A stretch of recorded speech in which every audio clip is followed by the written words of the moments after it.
79 देखे बच्चों, इसमें कह रहा है कि in the Newman projection formula of least stable staggered, ठीक है, least stable staggered form of n butane which of the following reason is the cause of in its unstability. तो लिस्ट स्टेगर फॉर्म का मतलब बच्चों इसका हो जाएगा gauche form. Least stagger form का मतलब क्या हो जाएगा? Gauche form. और अगर आप गॉस फॉर्म में देखें तो गॉस फॉर्म जो होता है बच्चों, वो डायहेड्रल एंगल दो मिथाइल के बीच कितने का होता है? 60 डिग्री का। तो ये जो टॉर्सनल स्ट्रेन है, टॉर्सनल स्ट्रेन का मतलब होता है बॉन्डिंग पेयर और बॉन्डिंग पेयर के बीच का जो रिपल्सन होता है उसको टॉर्सनल स्ट्रेन बोलते हैं। तो बच्चों ये 60 डिग्री का रोटेशन जब हम लोग कर देते हैं तो डायहेड्रल एंगल 60 डिग्री होने का मतलब है कि जो बॉन्ड पेयर और बॉन्ड पेयर के बीच में रिपल्सन होगा वो नेग्लिजिबल हो जाता, बिल्कुल तो जीरो नहीं हो सकता लेकिन बहुत ही कम हो जाता। तो ये अगर अनस्टेबल कहलाएगा, मेन स्टेगर जो 180 पे होगा उसके कारण ये इन दोनों रिपल्सन के कारण कहलाएंगे। मतलब ग्रुप और ग्रुप के बीच रिपल्सन के कारण ये अनस्टेबल होता है। तो ये ग्रुप और ग्रुप के बीच जो रिपल्सन होते हैं उसको हम लोग क्या बोलते हैं बच्चों? वंडरवाल स्ट्रेन बोलते हैं। तो अगर आप बात करें 79, तो इसका आंसर क्या आ जाएगा बच्चों? ए आ जाएगा, ठीक है, क्योंकि वंडरवाल स्ट्रेन ही इसका मेन कारण होता है अनस्टेबिलिटी का। अब बात हम लोग करते हैं इसके अंदर, कह रहा है क्या कि बताइए इसमें से जो फॉर्मेट दिया गया, ठीक है, represents staggered conformation, staggered conformation with dihedral angle 60 degree. तो 60 डिग्री का डाइहेड्रल एंगल का स्टेगर्ड कौन होगा बच्चों? तो ये जो देखें तो ये हम लोग CH3 और ये CH3 ले रहे हैं, ठीक है, लार्ज ग्रुप के बीच का हम लोग एंगल कंसीडर करते हैं। तो ये देखें 180 पे है, अगर यहाँ पे देखें तो ये ग्रुप और इस ग्रुप के बीच का एंगल कितना बच्चों? 60 पे आ रहा, ठीक है।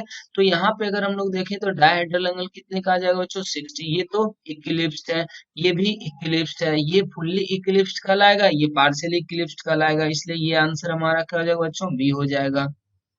अब अगर हम बात करें 81, 81 में देखिए क्या कह रहा कि बताइए dihedral angle between two methyl group in partial eclipsed conformer of n butane. तो बच्चों अगर हम आपको इसका प्रीवियस क्वेश्चन में ही समझाएं तो ये हमारा क्या है? पार्शियली इक्विलिस्ट है। ये क्या है? पार्शियली इक्विलिस्ट है। ये जो पार्शियली इक्लिप्स्ड आपको दिख रहा है इसमें आपसे पूछ रहा मिथाइल और मिथाइल के बीच का डायहेड्रल एंगल बताइए। तो दो मिथाइल के बीच का डायहेड्रल एंगल अभी कितना हो जाएगा बच्चों? 120 हो जाएगा। इसीलिए अगर हम इसी को रेफरेंस मान के चले, ऐसा ही फिगर बनता तो ये कितना आ रहा बच्चों? 120 आ रहा थी, हमारा आंसर भी आ जाएगा। अब इसमें देखें 82, इसमें आपसे पूछा जा रहा है कि कौन सा कंपाउंड अकायरल है। अकायरल मतलब ऑप्टिकली इनएक्टिव, और ऑप्टिकली इनएक्टिव कहने का मतलब बच्चों ना तो उसमें पीओएस होना चाहिए ना तो सीओएस होना चाहिए। तब देखिए ये सब कन्फॉर्मेशन दिया हुआ, तो अगर आपको अकायरल देखना हो मॉलिक्यूल को, इसका मतलब पीओएस सीओएस देखना, तो पीओएस और सीओएस जो होता है बच्चों वो फिशर प्रोजेक्शन में देखना बहुत आसान होता है। आप देखना चाहें तो आप इसमें भी देख सकते हैं, आप सोहर्स में भी देख सकते हैं, फिशर में भी देख सकते हैं, जो आपको आसान लगे देखना, ठीक है। तो ज्यादा आसान जो होता है बच्चों वो सोहर्स हो सकता है या फिर फिशर हो सकता है। इसीलिए दिए गए न्यूमैन प्रोजेक्शन फॉर्मूला को आप क्या करें? फिशर में चेंज करें, उसके बाद देखें कि क्या इसमें पीओएस है या नहीं है, सीओएस है या नहीं है। नहीं तो आप इसका क्या कर सकते हैं बच्चों? सोहर्स भी बना सकते हैं, ठीक है। तो अगर हम देखें एक आध सोहर्स आपको बना के देखें तो आपको पता होगा कि जब हम लोग न्यूमैन प्रोजेक्शन को सोहर्स में चेंज करते हैं तो ये फ्रंट कार्बन और ये बैक कार्बन है। तो फ्रंट कार्बन जो होता है बच्चों वो सोहर्स का डाउनवार्ड कार्बन बनता है, ठीक है बच्चों। तो यहाँ पे इसका जो वैलेंसी है वो आप बना दें यहाँ पे, तो इस तरीके से एक वाई शेप का वैलेंसी बन जाएगा जहाँ पे CH3 हो जाएगा, ये H हो जाएगा और ये Cl हो जाएगा। और बैक कार्बन जो होता है वो इसका अप कार्बन होता है। तो अप कार्बन पे देखिए कैसा बना हुआ? इन्वर्टेड वाई शेप बना हुआ। इसका मतलब आप इसको ऐसे बनाएंगे तो ये देखें कि यहाँ पे क्या आ रहा? Cl आ रहा, फिर से ये क्या आ रहा? CH3 आ रहा, फिर से ये H आ रहा। अब देखें क्या इसमें आपको POS या COS नजर आ रहा है या नहीं आ रहा। तो इसको हम बच्चों क्या करते हैं कि इसमें 60 डिग्री का रोटेशन कर देते हैं। आपको पता है रोटेशन करने से मॉलिक्यूल चेंज होता नहीं है। तो इस तरीके से हम बच्चों 60 डिग्री का रोटेशन दे रहा है। इसका मतलब कि ये हो जाएगा यहाँ पे, या आप H को ऊपर ले जा सकते थे। तो हम सेम ग्रुप को सेम साइड लाने की कोशिश कर रहे हैं बच्चों, ठीक है। तो अगर आप रोटेशन दे देते हैं तो यहाँ पे देखिए ये कैसा मिल जाएगा आपको, ये ऐसा हो जाएगा, ये CH3 है और ये Cl है, तो ये तो आपको इस तरीके से वाई शेप में मिल रहे हैं बच्चों, ठीक है। यहाँ पे इन्वर्टेड वाई था, सॉरी इन्वर्टेड वाई था, तो अब ये 60 रोटेशन होगा तो वाई शेप बनेगा। और अगर ये आप वाई शेप बनाते हैं तो आपको दिखेगा कि ये H यहाँ चला जाएगा, फिर से ये CH3 यहाँ चला जाएगा और ये Cl वापस यहाँ चला जाएगा। और अगर आप गौर से देखें तो ऐसे अगर मॉलिक्यूल को आप कट करते हैं तो आपको क्या दिखेगा, POS दिखेगा, क्योंकि CH3 के सामने CH3, Cl के सामने Cl, H के सामने H, इसका मतलब इसमें POS है। तो ये मॉलिक्यूल क्या हो गया बच्चों, अकायरल हो गया। और बाकी सब में आप अगर इसी तरीके से बना के देखें तो ये अकायरल नहीं आएगा, ठीक है। सब में POS या COS नहीं है, इसका मतलब ये सब क्या आ जाएंगे बच्चों, कायरल हो जाएंगे। तो 82 की अगर हम बात करें तो इसका आंसर क्या आ जाएगा बच्चों, ए आ जाएगा। अगर आप इसका न्यूमैन प्रोजेक्शन को सोहर्स में चेंज ना करके आप फिशर में चेंज करते हैं तो आप फिशर में भी चेंज कर सकते हैं। बस फिशर का रूल क्या होता है बच्चों का, आपको पहले इक्विलेटरल फॉर्म बनाना, क्योंकि फिशर हमेशा इक्विलेटरल फॉर्म में होते हैं। तो अगर आप फिशर बनाना चाहें तो आप क्या कर सकते हैं, इसको रोटेट करके पहले इक्विलेटरल बना दें, फिर इसका फिशर बना दें।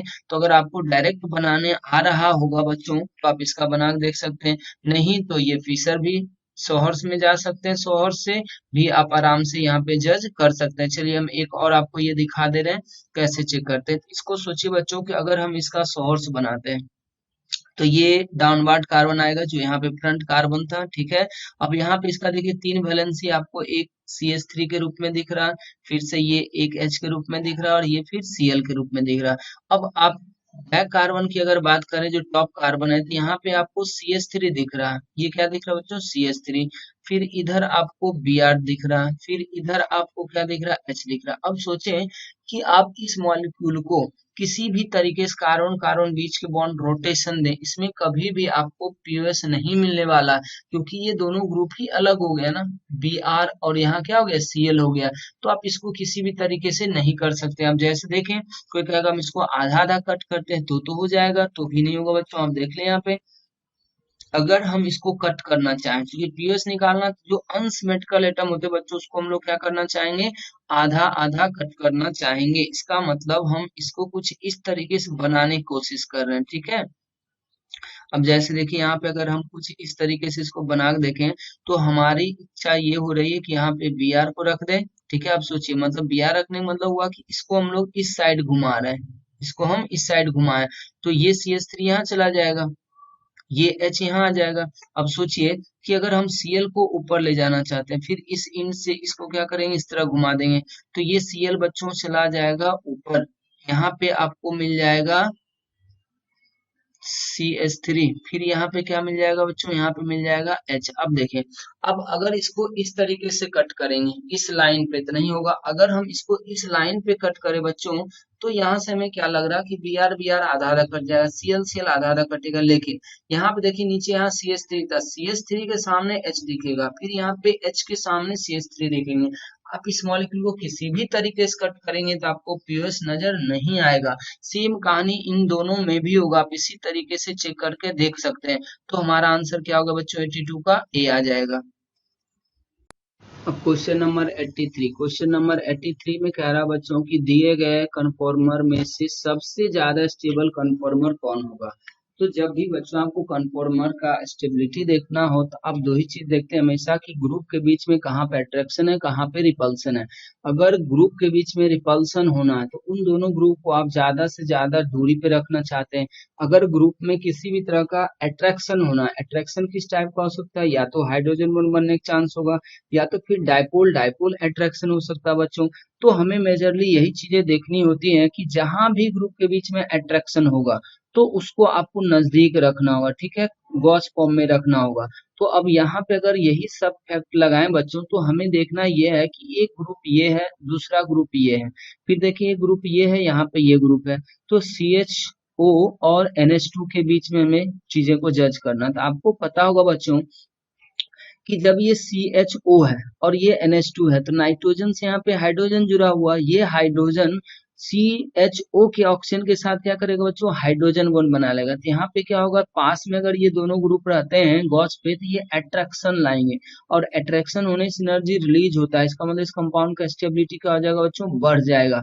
तो अगर आप देखें यहाँ पे तो गॉस फॉर्म क्या हो जाएगा, एंटी वाले से ज्यादा स्टेबल होगा, क्योंकि जब आप एंटी पे करते हैं तो अट्रैक्शन क्या हो जाता है, खत्म हो जाता है बच्चों, ठीक है। तो यहाँ पे हम लोग देखेंगे अट्रैक्शन, तो इस तरीके से देखें तो यहाँ पे हाइड्रोजन बॉन्ड बना, इसलिए ये सबसे ज्यादा स्टेबल फॉर्म होगा। खैर ये सब तो इक्लिप्स है, इक्लिप्स तो कभी स्टेबल आएगा नहीं, क्योंकि उसमें मैक्सिमम होता है वंडरवाल स्ट्रेन, टॉर्सिनल स्ट्रेन। अब हम लोग बात करते हैं 84। 84 में कहता है कि evaporation of an aqueous solution of ammonium cyanate, ये चीज ध्यान दें, aqueous solution of ammonium cyanate gives urea, ये क्या देता है बच्चों, साइनेट से ये किसमें चेंज होता है, यूरिया में। तो कहता है बताइए ये रिएक्शन क्या है, तो बच्चों ये एक तरह से आइसोमेराइजेशन है, और उसमें भी कौन सा, फंक्शनल, क्योंकि ये साइनेट जो होता है बच्चों वो अलग फंक्शनल ग्रुप है, और यूरिया में आपको अलग फंक्शनल ग्रुप मिल जाता है, यूरिया में आपको C+O ग्रुप ऐसा मिल जाता है बच्चों, ठीक है।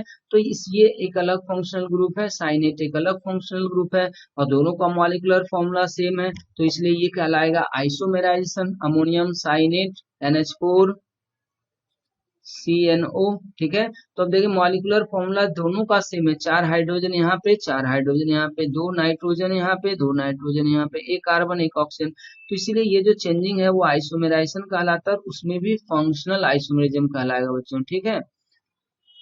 अब आते हम लोग क्वेश्चन नंबर 85। क्वेश्चन नंबर 85 में आपसे क्या कह रहा है, फिर से एक फॉर्मूला दे रखा है बच्चों, और आपसे पूछा गया है the possible number of alkynes, क्या पूछा गया बच्चों, एल्काइंस का पॉसिबल नंबर पूछा गया।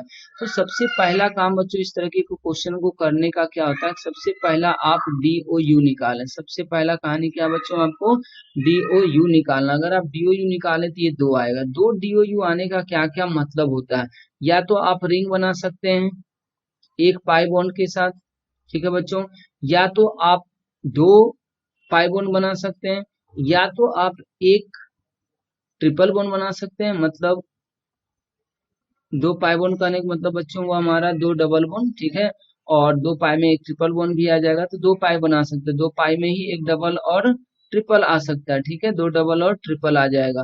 तो हमें अभी सिर्फ क्या बनाना है, या फ्यूज्ड बाइसाइक्लो भी बना सकते हैं। अब ये सब कहानी है 2 DOU का, तो हमें सिर्फ ट्रिपल बॉन्ड के बारे में सोचना बच्चों। तब ट्रिपल बॉन्ड हम कैसे बनाएंगे, तो सबसे पहला काम हमें कार्बन स्केलेटल तैयार करना है। क्या करना, कार्बन स्केलेटल तैयार करना। कितने कार्बन का, 5, तो 5 कार्बन का ऐसा दिया बच्चों, हमें एल्काइन बनाना है, इसका मतलब इस स्केलेटल में हमें ट्रिपल बॉन्ड को सेट करना। तो सोचिए आप ट्रिपल बॉन्ड कहाँ कहाँ लगा सकते हैं, पहला ट्रिपल बॉन्ड हम यहाँ लगा सकते थे, दूसरा आप यहाँ लगा सकते थे, तीसरा यहाँ लगाएंगे तो पहले जैसा ही हो जाएगा। मतलब हम इसको अगर अलग से आपको बना के दिखाएं तो ये कुछ ऐसा आ जाएगा, एक बार यहाँ लगा दिए फिर एक बार यहाँ लगा दिए, अब यहाँ लगाएंगे तो बच्चों ये काउंटिंग फिर इधर से हो जाएगा, तो ये 2 ऐसा बन गया। अब फिर से सोचते हैं और क्या हो सकता है, तो अब ये होगा कि कार्बन स्केलेटल को चेंज करेंगे, क्योंकि अगर हम ऐसा स्केलेटल बनाए थे तो इसमें 2 ही तरीके से हम पाई बॉन्ड को रीअरेंज कर पा रहे थे।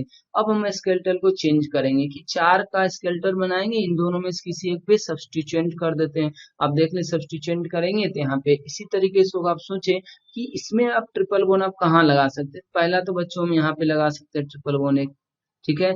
अब सोचिए क्या और कहीं पे इस मॉलिक्यूल के अंदर ट्रिपल बॉन्ड लगाया जा सकता है या नहीं। देखिए यहाँ पे आप नहीं दे सकते, क्योंकि इस कार्बन का 3 बॉन्ड ऑलरेडी हो चुका है, यहाँ यहाँ यहाँ कोई भी अब बॉन्ड नहीं पड़ सकता। अगर आप बात करते हैं यहाँ तो एक ही बॉन्ड बच रहा है यहाँ, इसका मतलब ये होगा। अब और कोई पॉसिबिलिटी, तो कोई ये भी कह सकता है बच्चों कि हमें 3 कार्बन का पैरेंट चेन बनाना चाहिए, और ऐसे तो ऐसे कर देंगे तो अब इसमें कहीं ट्रिपल बॉन्ड अरेंजमेंट हो ही नहीं सकता। इसीलिए बच्चों यही 3 एल्काइन इसका पॉसिबल हो सकता है। तो देखिए आंसर यहाँ पे क्या रहा, हमारा बी आ रहा है। अब ये वाला देखो, जो ये एक अच्छा सवाल है, इसमें क्या पूछा, how many isomer, how many isomer पूछा, आपको ये नहीं पूछ रहा कि स्ट्रक्चरल आइसोमर कितने होंगे, आपसे पूछ रहा है हाउ मेनी आइसोमर। इसका मतलब कि आपको स्ट्रक्चरल और स्टीरियो दोनों बताने, यहाँ पे भी स्ट्रक्चरल स्टीरियो ही बताना था, लेकिन चूंकि एल्काइन है तो एल्काइन में ना तो GI होगा और कोई भी ऑप्टिकली एक्टिव है नहीं बच्चों, इसलिए हम लोग यहाँ पे ऐसा काम नहीं कर पा रहे हैं, ठीक है। लेकिन यहाँ पे अगर आप देखें तो यहाँ पे एक्चुअली क्या है कि जब हम अल्कोहल बनाएंगे इसका प्राइमरी अल्कोहल का बच्चों, तो यहाँ भी आप डी पहले निकालें, डी निकालेंगे तो इसका जीरो आएगा। तो जीरो डी बताता हमें कि सिर्फ और सिर्फ ओपन चेन स्ट्रक्चर ही होंगे। चलिए, तो 5 कार्बन है, 5 कार्बन को मैं ऐसे अरेंज कर दिए।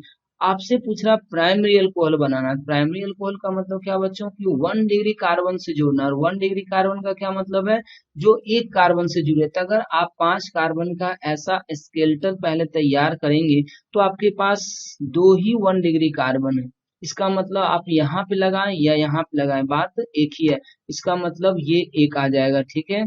अगर हम स्केलेटल को अब चेंज करते हैं, स्केलेटल चेंज करने का मतलब हुआ बच्चों ये कि हम पैरेंट चेन की संख्या को घटा के 5 से 4 कर दिए, तब बताइए हमारे पास एक एक्स्ट्रा कार्बन बच गया।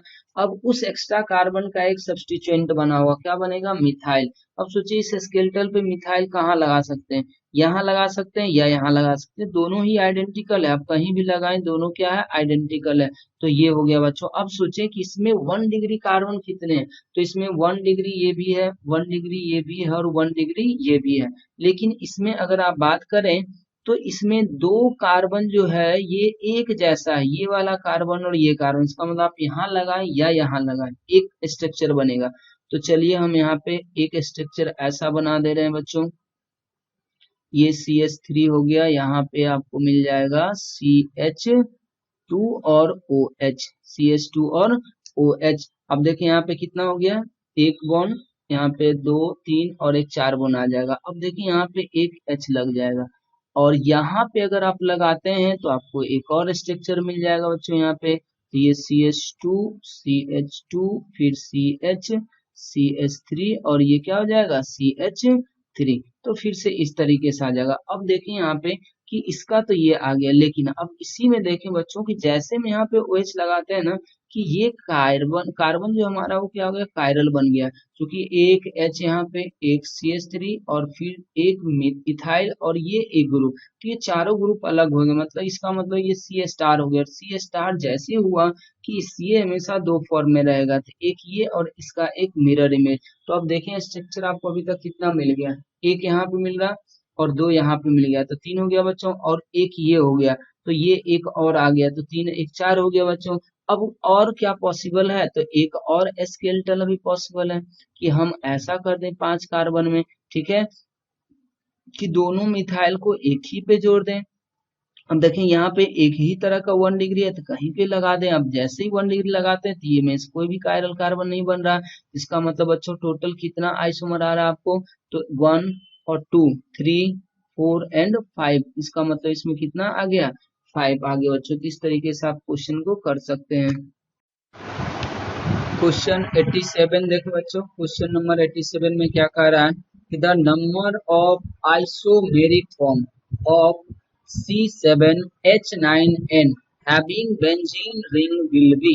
तो बच्चों जब भी आपसे ऐसा सवाल करता है बेंजीन रिंग के, तो सबसे पहले ये सोचे कि बेंजीन रिंग तो बनाना ही है। ऐसे अगर आप इसका निकाल के देखें तो इसका DOU कितना आ रहा है। पहले तो हमें जब भी स्ट्रक्चर बनाना हो किसी भी मॉलिक्यूलर फॉर्मूला से, तो आप पहला काम उसका DOU निकालें। अगर आप इसका DOU निकालते हैं तो ये कितना आ रहा बच्चों, 4 आ रहा। आप निकाल के देख भी सकते हैं कि एक नाइट्रोजन है, तो एक नाइट्रोजन को हटाएंगे तो एक हाइड्रोजन भी हटेगा बच्चों, तो ये आ जाएगा C7H8 आ जाएगा। और अगर आप यहाँ से निकाल के देखें तो सोचिए जब 7 कार्बन होगा किसी अल्केन में, तो उसके कोरस्पॉन्डिंग आपको कितने हाइड्रोजन मिलेंगे, ठीक है। तो उसमें आपको कितने हाइड्रोजन मिल जाएंगे बच्चों, 16 मिलेंगे। अभी फिलहाल है कितना, 8, डिवाइडेड बाय 2 कर देंगे तो ये कितना आ जाएगा, 4। तो इस तरीके से देखिए DOU 4 आ गया। और आपको पता है कि DOU बेंजीन रिंग बनाने से कितना हो जाता है, 4। तो आप इस तरीके सोचिए कि आप पहले एक DOU को कंज्यूम कराएं, तो यहाँ पे जैसे आप बेंजीन रिंग बना देंगे कि ये क्या हो गया, 4 DOU खत्म। इसका ये मतलब हुआ कि अब जो आपके पास बच गया एटम, बच क्या गया, आपके पास एक कार्बन बच रहा, एक नाइट्रोजन बच रहा और हाइड्रोजन बच रहा है। तो सोचिए कार्बन और नाइट्रोजन से मिलके एक ऐसा फंक्शनल ग्रुप भी बनाया जा सकता है, या फिर एक ऐसा फंक्शनल ग्रुप भी बनाया जा सकता है। और फिर से हम लोग क्या कर सकते हैं बच्चों, अमाइन बना सकते हैं। क्या बना सकते हैं, अमाइन। अब अमाइन बनाने का मतलब है कि ये अमाइन क्या क्या हो सकता है। तो आपको पता है कि अमाइन 1 डिग्री में भी जा सकता है 2 डिग्री में जा सकता है। तो देखिए बच्चों हम सोचते कैसे हैं कि जब भी आपके पास मॉलिक्यूलर फॉर्मूला है, सबसे पहला डीओयू निकालें, फिर उसका मीनिंग देखें कि क्या क्या पॉसिबल स्ट्रक्चर है, फिर सोचे कि फंक्शनल ग्रुप कौन कौन से बन सकते हैं। तो जब हमारे पास डीओयू 4 आ गए और चारों डीओयू रिंग बनाने में ही खत्म हो गया, तो अब बचे हुए एटम जो कार्बन नाइट्रोजन के हैं उससे ना तो साइनाइड पॉसिबल है ना तो आइसोसाइनाइड पॉसिबल है। कारण क्या, इसमें फिर से डबल बॉन्ड आएंगे और उतना डीओयू हमारे कंपाउंड के पास है नहीं। तो अब मिला जुला बच गया बच्चों सिर्फ एक फंक्शनल ग्रुप, वो है अमाइन। अब अमाइन अगर हम लोग देखते हैं बच्चों तो ये 2 डिग्री भी हो सकता है, 1 डिग्री भी हो सकता है और 3 डिग्री भी हो सकता है।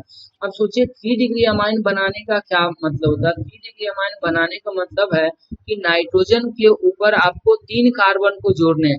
तो आप 3 कार्बन यहाँ पे कभी भी नहीं जोड़ सकते हो, कारण कि नाइट्रोजन से आप 2 ही कार्बन जोड़ सकते हो। वो कैसे, तो या तो आप एक नाइट्रोजन को इस रिंग से डायरेक्ट जोड़ेंगे तो एक बच जाएगा कार्बन, वो आप उसके ऊपर जोड़ सकते हैं, बाकी 3 कार्बन को जोड़ने का आपके पास कोई पॉसिबिलिटी नहीं है। तो मिला जुला कर अगर आप चेक करें तो आपके पास अब बच रहा है 1 डिग्री और 2 डिग्री का पॉसिबिलिटी। तो चलिए अब हम लोग बनाते हैं 1 डिग्री कितने तरीके का हो सकता है, 2 डिग्री कितने तरीके का हो सकता है।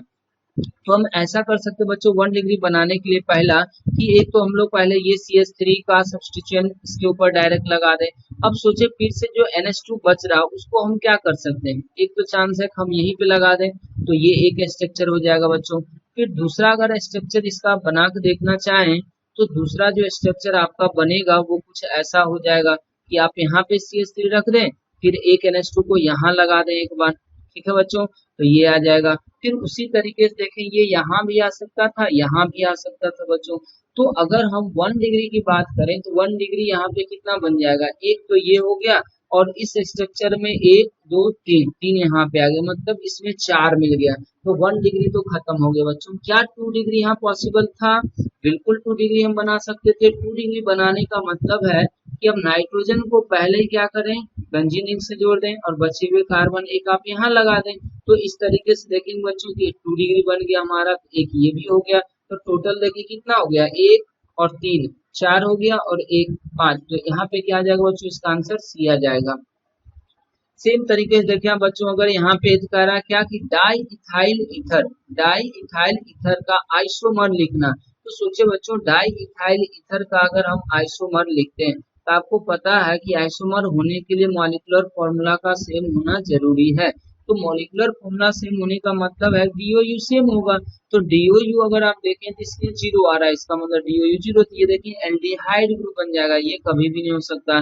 ये अल्कोहल है, ये अल्कोहल है, तो अल्कोहल पॉसिबल है, ठीक है, विदाउट पाई बॉन्ड। तो अगर आप यहाँ देखें 4 कार्बन है, 4 ये 4 कार्बन है, फिर हाइड्रोजन ऑक्सीजन है। तो अगर आप इस तरीके से स्ट्रक्चर सबका बना के देखें बच्चों, ये आपका पहला स्ट्रक्चर जो है वो कुछ ऐसा दे रखा है। अब देखिए क्या इसका मॉलिक्यूलर फॉर्मूला इसका मॉलिक्यूलर फॉर्मूला दोनों सेम आ रहा, बिल्कुल सेम आ रहा।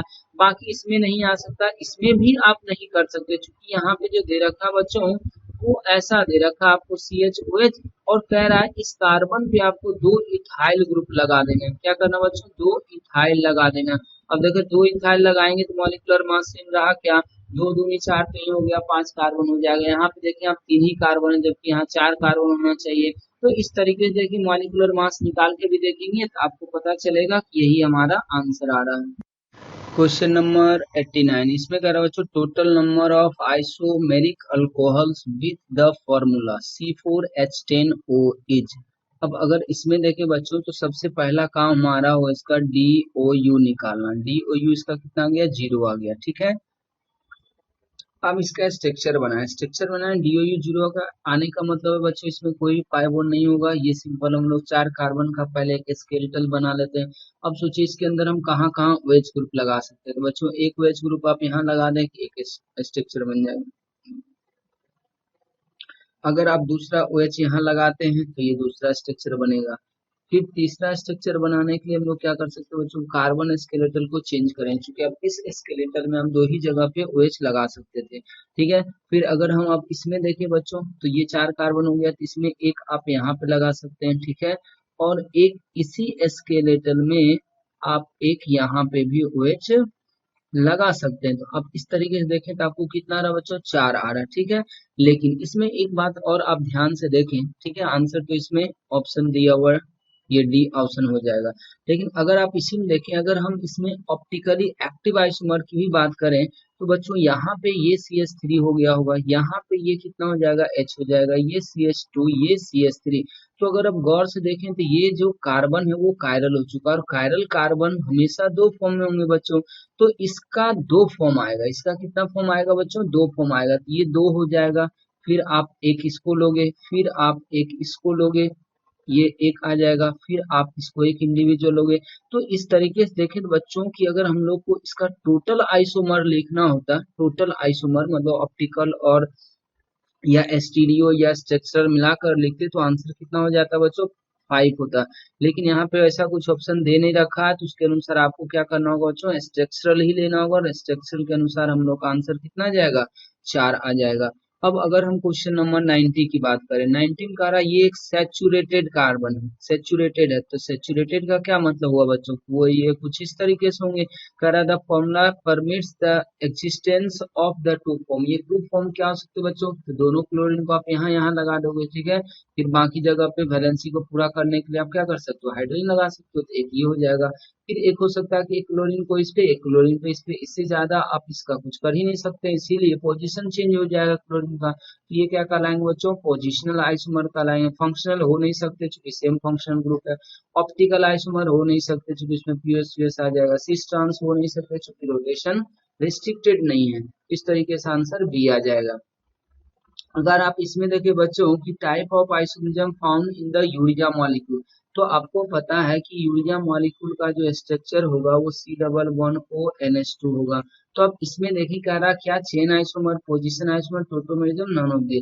तो हमें ये पता है कि ये जो कंपाउंड है बच्चों वो टोटोमेराइज जरूर हो सकता है, क्योंकि यहाँ पे लोन पेयर है तो ये इधर जाएगा और ये इधर चला जाएगा। इसका मतलब अगर आप इसका टोटोमेरिक स्ट्रक्चर देखना चाहते हैं तो ये इस तरीके से बन सकता है, ठीक है बच्चों।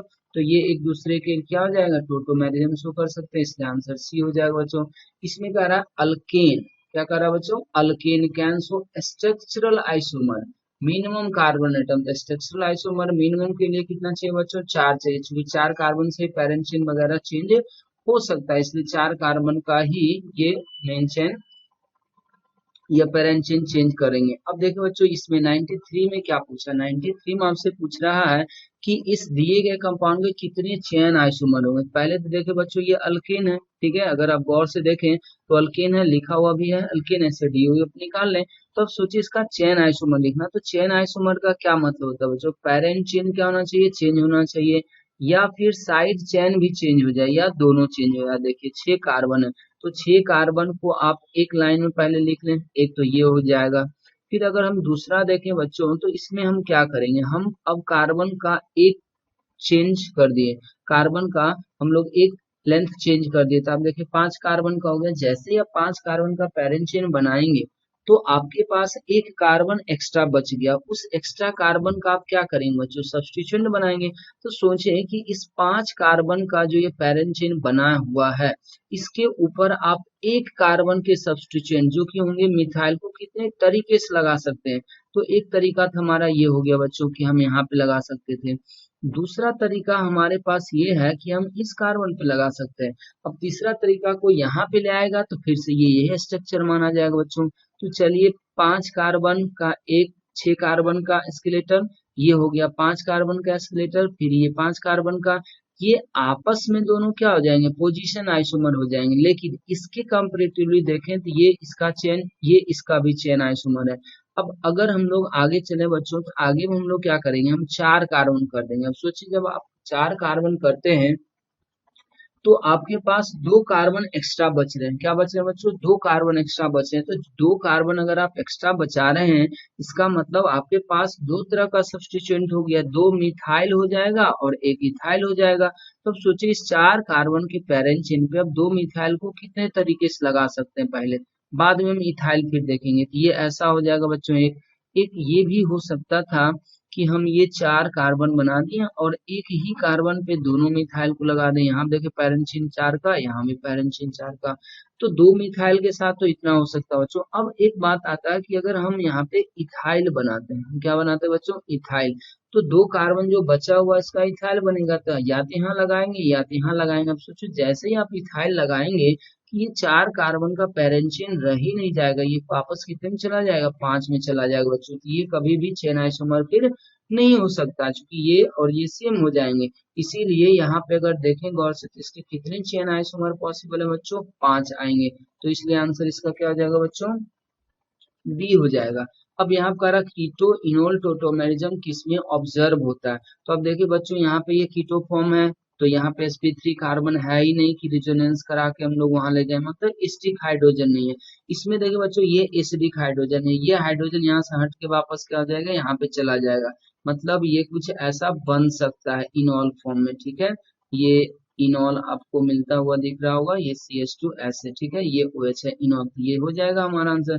फिर इसमें भी देखें नहीं हो सकता, इसमें भी देखें नहीं हो सकता, क्योंकि यहाँ पे हाइड्रोजन होना चाहिए, जबकि नहीं है, तो बच्चों इसका आंसर क्या हो जाएगा हमारे लिए, बी हो जाएगा।